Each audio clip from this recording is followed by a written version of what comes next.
Baik, Assalamualaikum warahmatullahi wabarakatuh.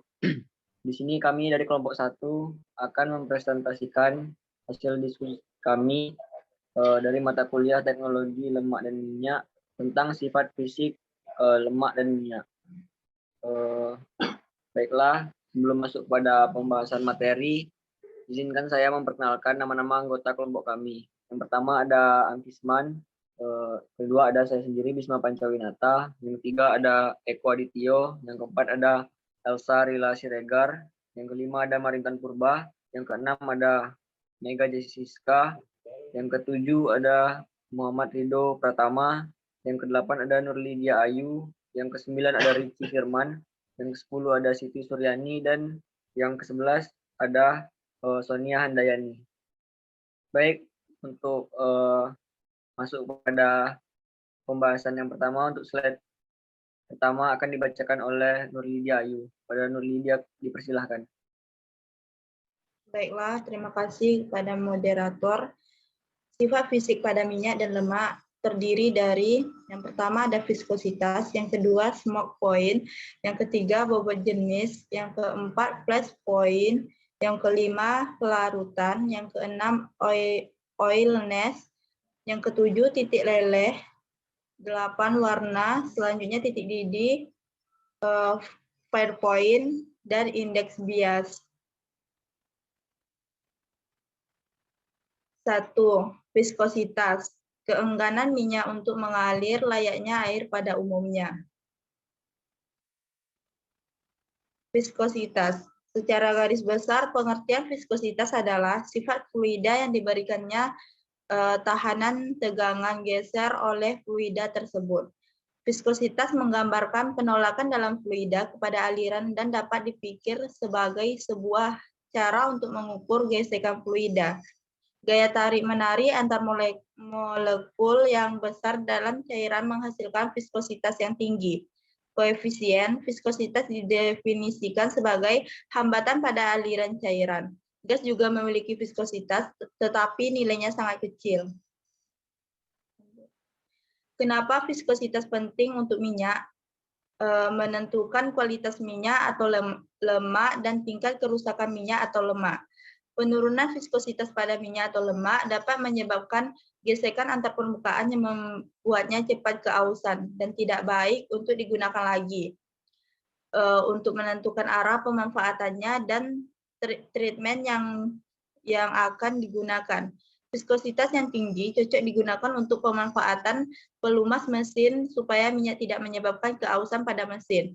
Sedangkan viskositas rendah cocok digunakan untuk pemanfaatan minyak goreng supaya minyak tidak mudah lengket di permukaan wajan. Faktor yang mempengaruhi viskositas minyak. Yang pertama ada temperatur. Viskositas berbanding terbalik dengan suhu. Jika suhu naik, maka viskositas akan turun, dan begitu pula sebaliknya. Yang kedua ada konsentrasi. Suatu larutan dengan konsentrasi tinggi akan memiliki viskositas yang tinggi pula, karena konsentrasi larutan menyatakan banyaknya partikel zat yang terlarut tiap satuan volume. Semakin banyak partikel yang terlarut, gesekan antar partikel semakin tinggi dan viskositasnya semakin tinggi pula. Yang ketiga ada Priso. Tingkat viskositas suatu zat cair akan naik jika terdapat tekanan. Semakin tinggi tekanan, maka semakin tinggi pula dihasilkan oleh gaya kohesi yang terjadi pada molekul penyusun zat cair. Yang terakhir yaitu ada berat molekul. Ukuran serta berat molekul ternyata juga dapat mempengaruhi viskositas. Semakin berat massa molekul benda, maka semakin tinggi pula viskositasnya. Pengukuran viskositas. Viskositas diukur menggunakan viskometer. Pengukuran dan rumus viskositas tergantung dengan penggunaan alat seperti viskometer kapiler, viskometer Hopler, viskometer cup and bob, dan viskometer Von and Plate. Satuan dari viskositas adalah centipoises atau CP. Saya kembalikan kepada moderator. Baik, terima kasih kita ucapkan kepada Nurlidia Ayu. Untuk slide selanjutnya akan dibacakan oleh Angkisman. Kepada Angkisman dipersilahkan. Baik, terima kasih moderator. Selanjutnya itu smack point.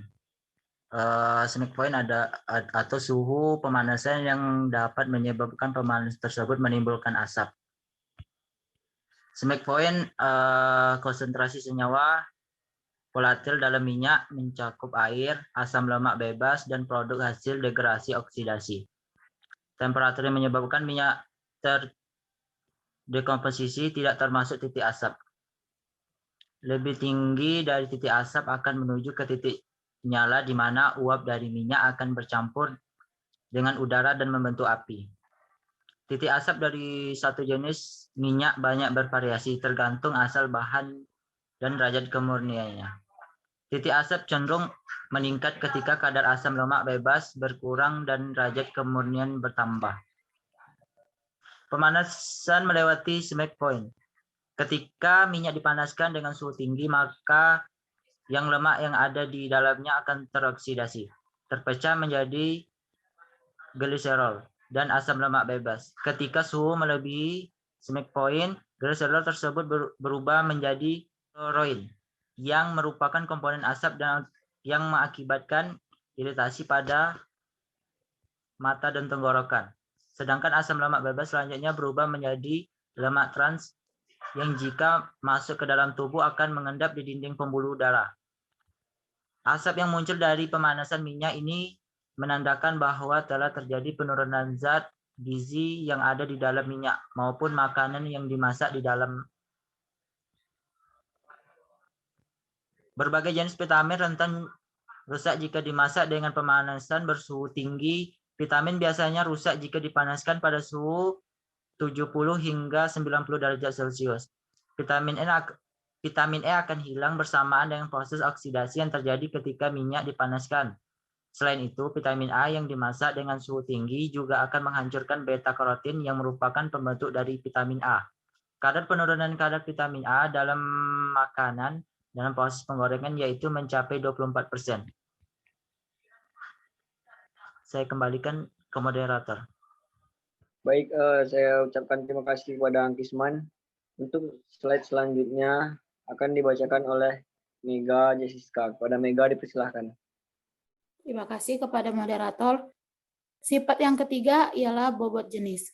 Perbandingan berat suatu volume lemak atau minyak pada suhu 27 derajat Celcius dengan berat air pada volume dan suhu yang sama. Bobot jenis.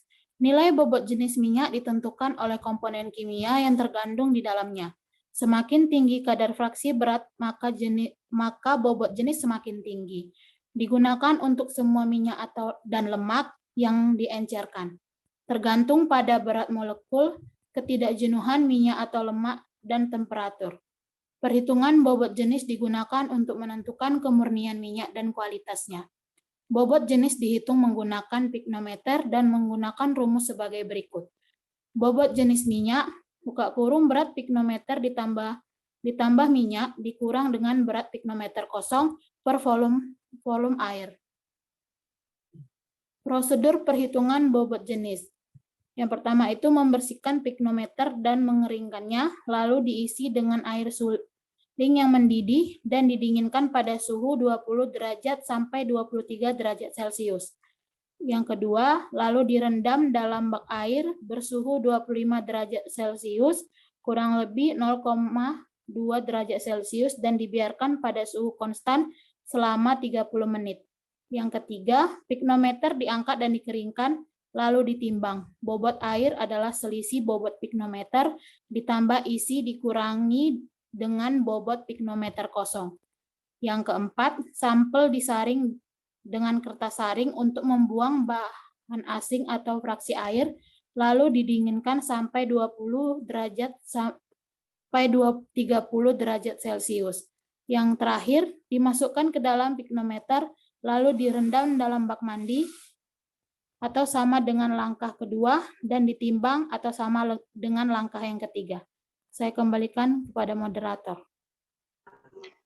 Saya ucapkan terima kasih kepada Mega. Untuk slide selanjutnya akan dibacakan oleh Marintan. Pada Intan dipersilahkan.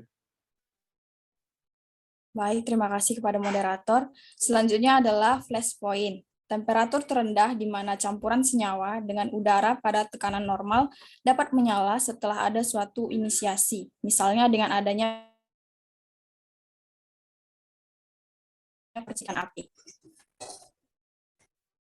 Titik nyala flash point dapat diukur dengan metode wadah terbuka atau biasa disebut dengan open cup, atau bisa juga dengan wadah tertutup atau closed cup. Nilai yang diukur pada wadah terbuka biasanya lebih tinggi dari yang diukur dengan metode wadah tertutup. Setiap zat cair yang mudah terbakar memiliki tekanan uap yang merupakan fungsi dari temperatur cair. Dengan naiknya suhu, tekanan uap juga meningkat. Dengan meningkatnya tekanan uap, konsentrasi cairan yang mudah terbakar menguap di udara meningkat. Biasanya flash point dibuat kecil supaya bisa lebih cepat terbakar dan perambatan api yang sangat cepat. Jika flash point tinggi, maka penyalaan akan sangat sulit dan membutuhkan banyak energi. Selanjutnya adalah kelarutan. Jumlah maksimal dari suatu zat yang masih bisa larut dalam satu larutan. Trigliserida dan asam lemak rantai panjang tidak larut dalam air, kecuali asam lemak pendek pada atom C2 dan C4, dan minyak jarak. Minyak larut dalam pelarut nonpolar seperti benzen, ethyl ether, unsaturated lebih tinggi kelarutannya dibandingkan saturated. Kelarutan lemak dan minyak terhadap pelarut nonpolar tersebut dikarenakan lemak dan minyak mempunyai kepolaran yang sama dengan pelarut tersebut, yaitu nonpolar. Namun, kepolaran suatu senyawa dapat berubah akibat proses kimiawi. Contohnya adalah bila asam lemak dalam larutan KOH, maka asam lemak akan berada dalam keadaan terionisasi dan menjadi lebih polar dibanding keadaan asalnya, sehingga memungkinkan asam lemak ini larut dalam air. Saya kembalikan ke moderator. Baik, saya ucapkan terima kasih kepada Marintan. Untuk materi selanjutnya akan dibacakan oleh Eko Adityo. Kepada Eko dipersilahkan. Baik, terima kasih pada moderator. Selanjutnya, oilness. Kemampuan untuk membentuk lapisan berminyak pada permukaan bahan, yaitu lubricant film. Minyak terasa licin dan sedikit lengket karena lemak di dalam minyak memiliki kekentalan yang tinggi. Apabila kekentalan suatu zat sangat tinggi, zat tersebut tidak mudah menyebar atau bercampur dengan zat lain. Karena di antara kedua zat itu akan tercipta satu lapisan tipis. Lapisan tipis itu menjadikan minyak sulit bercampur dengan air. Sifat minyak atau lemak dalam membuat lapisan minyak bisa dimanfaatkan menjadi edible fat, dan non-edible. Contoh dari edible fat adalah margarin dan shortening, mayonnaise, cocoa butter, alternatives, panas fatty, filling, confectioneries fat, spread fat, fill milk. Pemanfaatan ini lebih mengarah pada stabilitasnya dalam bentuk semi solid pada suhu ruang serta digunakan sebagai substitusi lemak hewani dan minyak nabati dan permukaannya yang licin dan mudah dioles. Contoh dari non-edible adalah kosmetik yang memanfaatkan sifatnya yang mudah dioles dan licin serta lubrikan pada mesin untuk pelumas mesin. Baik, selanjutnya akan dibacakan oleh Sonia Handayani. Pada Sonia dipersilahkan. Kelas selanjutnya yaitu titik leleh. Temperatur di mana zat padat berubah menjadi cairan pada tekanan 1 atmosfer. Titik leleh. Titik leleh satu zat padat tidak mengalami perubahan yang berarti dengan adanya perubahan tekanan. Oleh karena itu, tekanan biasanya tidak dilaporkan pada penentuan titik leleh, kecuali kalau perbedaan dengan tekanan normal terlalu besar. Minyak berbentuk cair karena memiliki titik leleh yang lebih rendah dari suhu kamar, sedangkan lemak berbentuk padat karena titik lelehnya lebih tinggi dari suhu kamar. Perbedaan antara keduanya secara keseluruhan ditentukan oleh perbedaan titik leleh berbagai jenis molekul asam lemak yang berikatan dalam struktur trigliserida yang dikandung minyak atau lemak tersebut. Secara umum, titik leleh yang rendah dimiliki oleh asam-asam lemak yang berantai lebih pendek dan bersifat lebih tidak jenuh. Asam lemak tak jenuh adalah asam lemak yang memiliki satu 2 atau lebih ikatan rangka. Sedangkan asam lemak jenuh adalah asam lemak yang tidak memiliki ikatan rangka. Kembali kepada moderator. Baik, saya ucapkan terima kasih kepada Sonia Handayani. Untuk materi selanjutnya akan dibacakan oleh Elsa Rila. Kepada Elsa dipersilahkan. Baik, terima kasih kepada moderator. Untuk yang selanjutnya itu ada warna. Suatu fenomena alam yang terjadi karena adanya unsur cahaya, objek dan observer yang kemudian menjadi kesan dari cahaya yang dipantulkan oleh benda-benda sehingga menampilkan spektrum warna berdasarkan pengalaman dari indera penglihatan. Warna. Warna pada lemak dan minyak biasanya transparan ataupun colorless.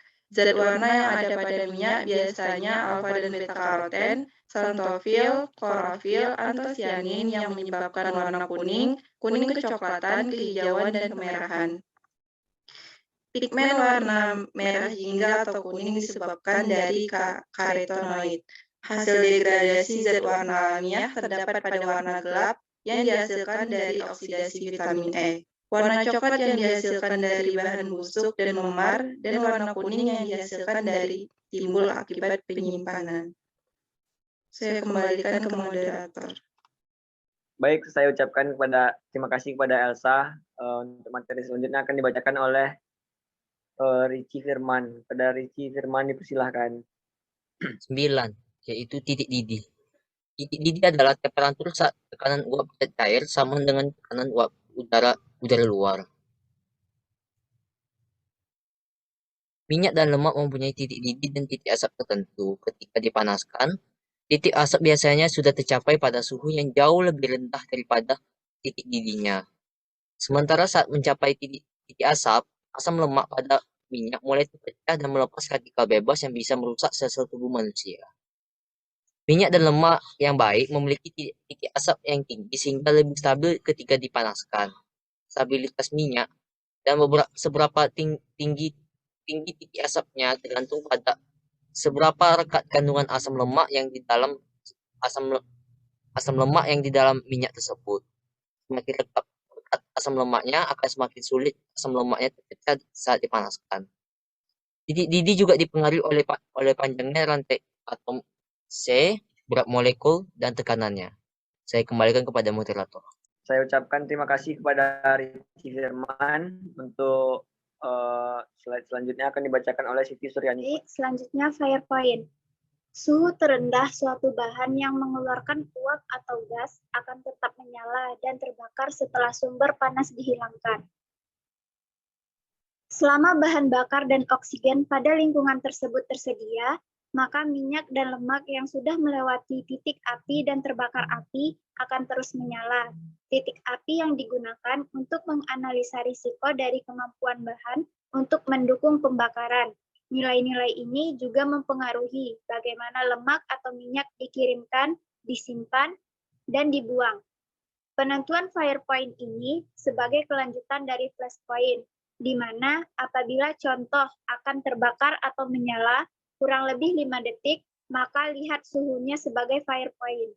Penentuan titik nyala tidak dapat dilakukan pada produk-produk yang volatil seperti gasolin dan solvent-solvent ringan, karena mempunyai flash point di bawah temperatur normal. Besarnya titik api juga dipengaruhi dari FFA dalam lemak atau minyak. Titik api muncul jika sudah melewati suhu sekitar 360 derajat Celcius. Kembali kepada moderator. Baik, terima kasih saya ucapkan kepada Siti Suryani. Untuk materi yang slide yang berikutnya akan dibacakan oleh M. Rido Pratama. Kepada Rido dipersilahkan. Baik, terima kasih moderator. Selanjutnya indeks bias. Ukuran kelajuan cahaya di dalam zat cair dibanding ketika di udara. Indeks bias. Pengukuran indeks bias secara luas dapat digunakan untuk mengetahui kualitas dan kemurnian suatu cairan. Kedua, minyak goreng yang sudah dipakai 2 kali kerapatannya telah berkurang akibat telah mengalami pemanasan, sehingga kecepatan cahaya dalam minyak tersebut lebih besar yang mengakibatkan nilai indeks biasnya lebih kecil.